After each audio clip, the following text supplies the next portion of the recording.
Not many of you are aware of the fact that oral health significantly affects your overall health. Dental hygiene is of high importance as a healthy mouth can prevent infections from entering the body. Furthermore, studies have shown that plaque buildup causes an increased risk of cardiovascular disease and poorly managed diabetes. However, commercial toothpaste is not the best solution to maintain oral hygiene as they are loaded with plastic and dangerous chemicals, such as triclosan, sodium lauryl sulfate, fluoride, propylene glycol, diethanolamine, and artificial sweeteners. On the other hand, the following paste, which consists of coconut oil, peppermint, and turmeric, provides magnificent effects and does not contain any chemical or toxic ingredients.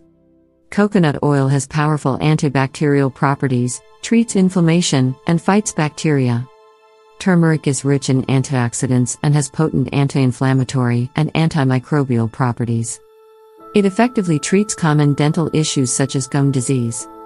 Coconut oil and turmeric can also help you whiten your teeth and give them a natural sparkly shine. This is how to prepare this completely natural paste.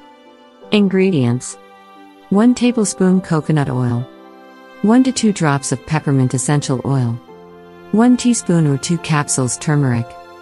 Instructions: you should mix the ingredients to prepare the paste, and use it to brush your teeth as normal. Use it daily and smile.